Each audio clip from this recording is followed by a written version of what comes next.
আসসালামু আলাইকুম রহমতুল্লাহ। প্রিয় দর্শক বন্ধুরা, আমাদের এদিকের ধান কাটাকাটি মারামারি সব শেষ। এখন আসলে উত্তরবঙ্গের জেলা তো আমাদের প্রচুর পরিমাণে শীত, এবং শীতের এই আনাগোনার কারণে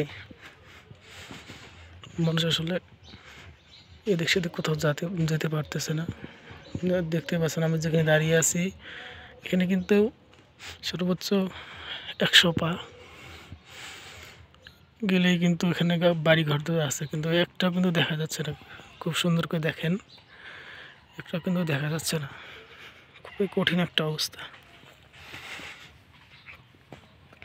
এত শীত, প্রচণ্ড শীত।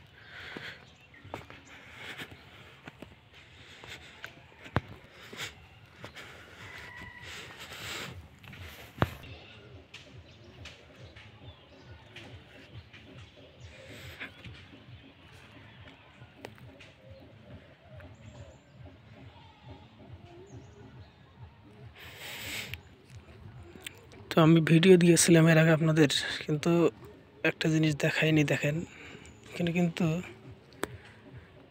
ইঁদুরে কিন্তু প্রচুর পরিমাণে ধান নিয়ে গেছে। এখন আমাদের যেহেতু ধান কাটাকাটি মারামারি সব শেষ, এখন আমার যেটা প্ল্যান, যে ইঁদুরের গলা থেকে ধান বের করা, এটা হচ্ছে আমার নতুন প্ল্যান। দেখতে পাচ্ছেন এখানে কিন্তু ইঁদুরের বড় বড় খাল রয়েছে। আমি এই ইঁদুরের খাল থেকে ধান বের করব ইনশাল্লাহ।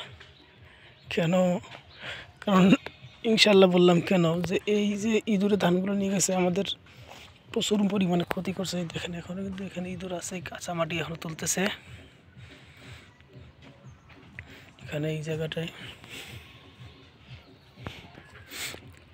ইঁদুরের গলা থেকে ধান বের করতে হবে, এটার একটাই কারণ, সেটা হলো এবারে যে পরিমাণে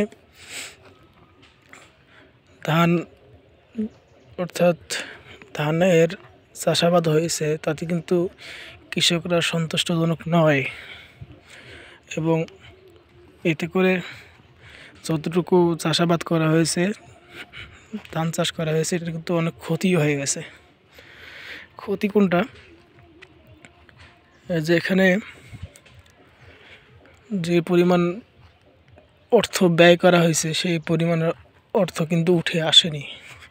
তো এখানে দেখতে পাচ্ছেন প্রচুর পরিমাণে মাটি তুলছে এখানে।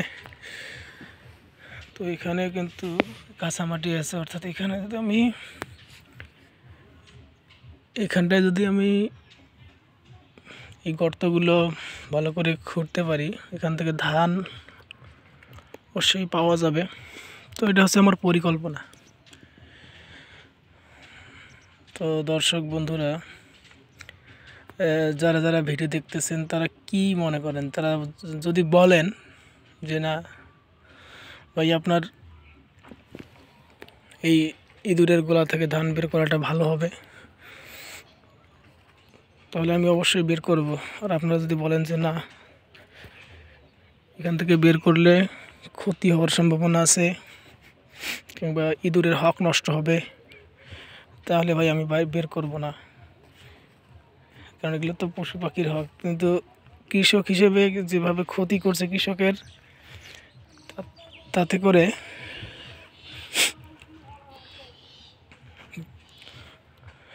করে এই চাষাবাদ করার কোনো লাভ নেই, বরঞ্চ প্রচুর লস। এই দেখেন এখন কিন্তু প্রচুর পরিমাণে জমিতে কিন্তু ধান পড়ে আছে।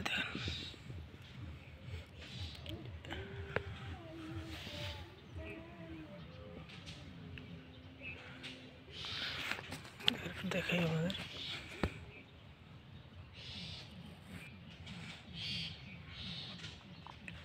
প্রচুর পরিমাণে ধান পড়ছে।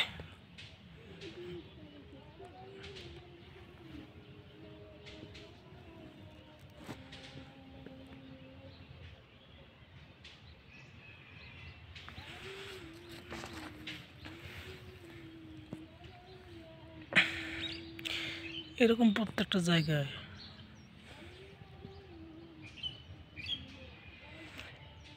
এরকম পরিমাণে ধান এর আগে কখনো এত ধান পড়েনি। তো এই প্রচণ্ড শীতকাল, শীতের কারণে মানুষের চাষাবাদের ততটা নতুন করে চাষাবাদগুলো ততটা ভালো হবে না এখন। তো দেখেন কি পরিমাণ ধান পড়ছে। উত্তরবঙ্গের অবস্থা তো আপনারা অনেকেই জানেন।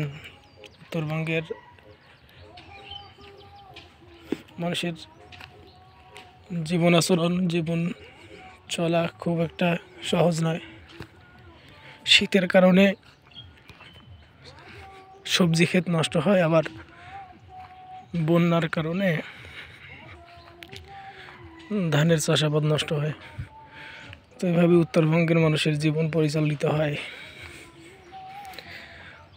তো বন্ধুরা, যারা ভিডিওটি দেখতেছেন তারা অবশ্যই কমেন্ট বক্সে আপনাদের মূল্যবান মন্তব্য পেশ করবেন। সবাই ভালো থাকবেন, সুস্থ থাকবেন। আজকের ভিডিও পর্যন্তই। আল্লাহ হাফেজ।